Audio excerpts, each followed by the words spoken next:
സമൂഹത്തിന്റെയും സമുദായത്തിന്റെ ശക്തിയും കരുതലുമായി കത്തോലിക്ക കോൺഗ്രസ് മാറണമെന്ന് മാർ ആൻഡ്രൂസ് താഴത്ത് പറഞ്ഞു. കത്തോലിക്ക കോൺഗ്രസ് എരുമപ്പെട്ടി ഫൊറോന സമ്മേളനത്തിൽ കത്തോലിക്ക കോൺഗ്രസ് യൂത്ത് കൗൺസിലിന്റെ ഉദ്ഘാടനം നിർവഹിച്ച് സംസാരിക്കുകയായിരുന്നു അദ്ദേഹം. ക്രൈസ്തവ സഭകളും വിശ്വാസികളും ഭാരതത്തിന്റെയും കേരളത്തിന്റെയും സാമൂഹിക സാംസ്കാരിക പുരോഗതിക്കു വേണ്ടി ഒട്ടനവധി സംഭാവനകൾ നൽകിയിട്ടുണ്ട്. ആതുര ശുശ്രൂഷ രംഗത്തും വിദ്യാഭ്യാസ രംഗത്തുമുള്ള മുന്നേറ്റത്തിന് സമാനതകളില്ലാത്ത പ്രവർത്തനങ്ങളാണ് സഭ നടത്തിയിട്ടുള്ളത്. എന്നിട്ടും ക്രൈസ്തവർ ഭരണാധികാരികളുടെ അവഗണന നേരിടുന്ന വിഭാഗമായി മാറിയിരിക്കുകയാണെന്നും പിതാവ് അഭിപ്രായപ്പെട്ടു. ആനുപാതികമായി രാഷ്ട്രനിർമ്മിതിയിൽ, ഭാരതത്തിൻ്റെ കേരളത്തിൻ്റെ രാഷ്ട്രനിർമ്മിതിയിൽ ഏറ്റവും കൂടുതൽ സംഭാവനകൾ നൽകിയിട്ടുള്ളത് ഏത് സമുദായമാണ്? ഞാൻ നിങ്ങളോട് ചോദിക്കുക, ഏത് സമുദായ? ആരാ? ക്രൈസ്തവരാ.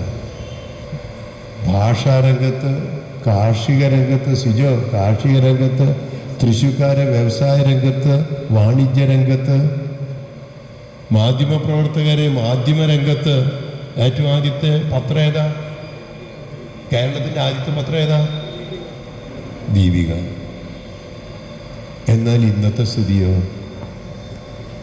1961 കേരളത്തിലെ ക്രൈസ്തവർ ഏകദേശം 24% ഉണ്ടായിരുന്നു. ഇപ്പോഴോ?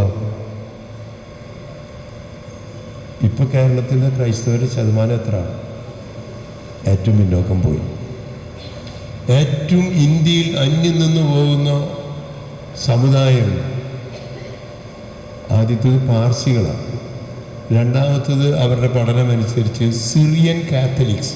അതാരാ? അതിരൂപത president doctor Joby Thomas Kakkassery അധ്യക്ഷത വഹിച്ചു. എരുമപ്പെട്ടി തിരുഹൃദയ ഫൊറോന പള്ളി വികാരി ഫാദർ ജോഷി ആളൂർ ആമുഖ സന്ദേശം നൽകി. അതിരൂപത ഡയറക്ടർ ഫാദർ ജിജോ വള്ളുപ്പാറ അനുഗ്രഹ പ്രഭാഷണം നടത്തി. കത്തോലിക്ക കോൺഗ്രസ് അതിരൂപത secretary KC Davis, youth council global general coordinator Sijo Elanthoor Idukki, global coordinator Ando Thorayan, ഫൊറോന promoter father Ando Eluvathingal, assistant വികാരി ഫാദർ ജീസ് അക്കരപ്പറ്റിയക്കൽ, അതിരൂപത ഭാരവാഹികളായ Roni Augustine, advocate Baiju Joseph, Mercy Joy, youth council അതിരൂപത കോർഡിനേറ്റർ മാത്യൂസ് M രാജൻ, ഫൊറോന ഭാരവാഹികൾ, എരുമപ്പെട്ടി യൂണിറ്റ് ഭാരവാഹികൾ, യൂത്ത് കൗൺസിൽ ഭാരവാഹികൾ തുടങ്ങിയവർ സംസാരിച്ചു.